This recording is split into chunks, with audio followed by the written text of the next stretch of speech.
Sen de Yapsana Yemek Tarifleri kanalına hoş geldiniz. Bugün size çok lezzetli terbiyeli tavuk çorbası tarifimiz var. Tencereye 2 litre su dolduralım ve 250 gram tavuğu tencereye alalım. Tavuğun istediğiniz kısmını kullanabilirsiniz. Biz kelebek kısmını kullandık. 2 tane havuç, 2 tane patates ve 2 tane soğan doğrayalım, tencereye alalım. 1 çay kaşığı zerdeçal atalım ve haşlayalım.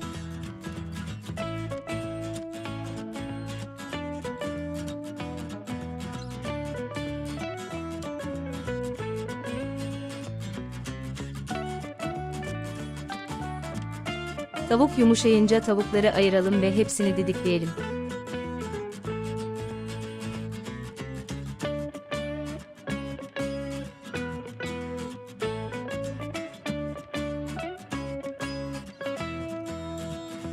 Kalan malzemeleri blenderla çektirelim.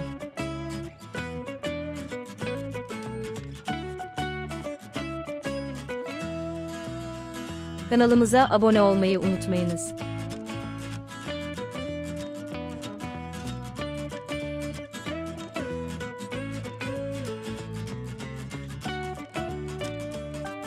Didiklediğimiz tavuğu ekleyelim.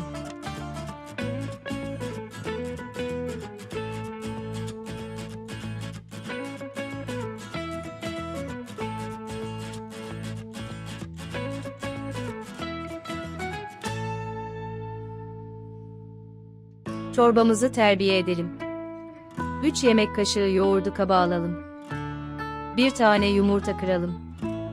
2 yemek kaşığı un ekleyelim ve çırpmaya başlayalım.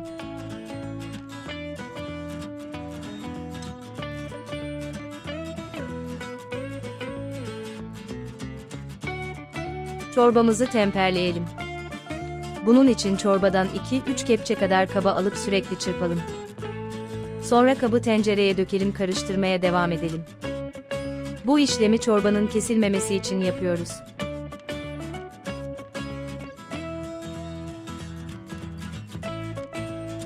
Bir çay kaşığı karabiber ve 2 çay kaşığı tuz atıp çorba kaynayana kadar karıştıralım.